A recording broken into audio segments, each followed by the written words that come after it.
such tranquility. Rise of the Beast Wheeljack. The design that is hated by nerds and adored by cool people. Hey, don't argue with me, that's just an established rule of the fandom. Like how hating on Transformers Prime means you smell bad, but I'm getting distracted. In 2023, a bunch of Transformer fans got into a tizzy because Wheeljack's design was drastically changed from this to this. After his announcement, I defended this guy a lot. Partially as a joke, partially because I genuinely liked him, mainly because I wanted to mock people who wrote tweets like, "Make them change it! It worked for Sonic, it'll work for Wheeljack!" But in the end, we all got worked up over a character with about 4 lines and a joke that didn't really land. Kinda racist, bro. Yep, nailed it. That's the line, that's the voice, that's the accent. What are you gonna do? Watch Rise of the Beast to prove me wrong? I don't think so. With the release of his studio figure, this will probably be the last time anybody anywhere talks about this character. So, as his one and only fan, I'm gonna go over all his toys and decide which one truly deserves the title of Frank Pablo. Beast Weaponizer.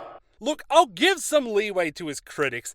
If this toy was the only thing I had seen of the new Wheeljack, even I would be sobbing at how they massacred my boy. Yep, nailed it. That's how it goes. What are you going to do? Rewatch The Godfather to prove me wrong? I'd like to see you try! He's lumpy. His paint job is 2 shades of brown with no detail. He's hollow all over, and he's got the face of someone who refers to women as females. Transforming him is not very fun. It feels straightforward at first, but nothing clicks into place without moving something else out of place. You just keep fixing it, and then finally, ta-da! He stinks! Look at this lumpy, dull as dirt, Pixar van looking, poop smeared motherfucker. Oh, jeez. Look, I'm sorry, man. It's just that... Don't be like that. I'll be nicer to your next toy, I promise. On the other hand, his pack-in companion Rhinox is a bit of fun. He's just a little brown rhino who you rip in half and smush together to make a little accessory for his friend. It has nowhere to go on the van. There's 2 ports on either side, but it certainly won't fit this Battlemaster. You can put other weapons there, at least. That's something. So Rhinox only fits onto him when he's in robot mode. Along with making Wheeljack hard to balance, a brown weapon on a brown bot just makes it all blend together. It looks more like Wheeljack has an elephant's head for a hand, which... Why wouldn't I enjoy that? If you want a Rhinox but don't want a Wheeljack, either because you're fussy about the design or you don't like dog turd toys, the Rhinox Battlemaster is sold separately, and in slightly better colours. Thankfully, this is just one of his toys, and we have nowhere to go but up. Mainline movie toy! As you can see, this is already a marginal step up from the last toy in terms of details and colours. That dog poop brown has been replaced with a more caramel looking bronze finish. It occurred to me that this version of Wheeljack has a torso that doesn't quite match up with the movie version. It seems as though he might have been based on a different van model at some stage in production. Or perhaps this was to avoid paying the VW license fee. Either way, I don't mind this slightly boxy look for him. Besides his wrists, he's got joints everywhere, but he's also a bit chunky around the limbs, so posing him is limited but still doable. As I played around, I also noticed his shoulders aren't really attached, so he can look a bit odd if you haven't reached too far back.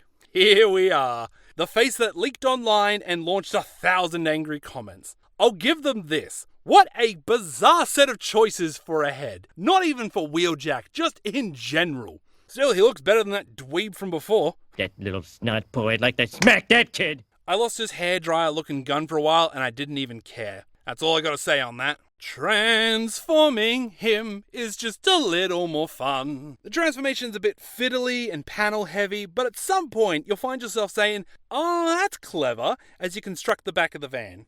Besides not being a VW, the van looks off. The unpainted racks on the roof make it look like Lego, and these doors have a hard time clicking into place just right. And for something that's made of clear painted plastic, you don't want to be fiddling that much. I do like the size of it. Amazing they compacted all that bot into this little palm-sized brick on wheels. Not perfect, but fun all the same. The gun and vehicle mode looks, it looks like, never mind. And considering that on release these two toys came out at almost the same price, I'd say he's the better choice. But will he be the best Wheeljack? Well, let's look at what we have here. Studio Series! Oh, jeez, that sure is a face. He looks like he's gonna start sobbing any minute. The first thing that comes to mind is that the door wings are wrong. And as I went to observe that, I immediately noticed his whole back is a bit of a mess. And the colours aren't great either. Only a little better than the Battlemaster version. And that one at least is sharing his budget with a Rhinox.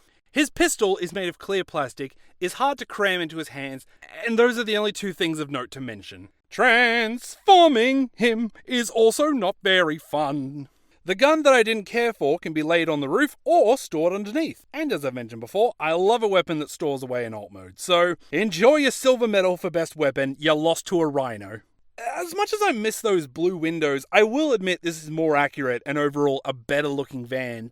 But I still kinda like the other one. Oh, and if you bought a Core Class RC to recreate that movie scene with Wheeljack, prepare to be disappointed.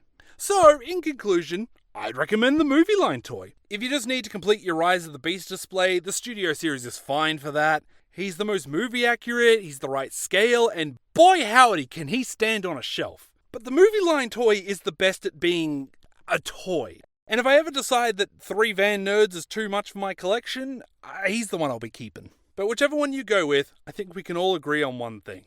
People who think this design is worse than Q from Dark of the Moon are out of their goddamn minds. Good night, everybody!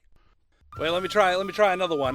Just when I thought I had successfully exited the program, they told me I had to do it again!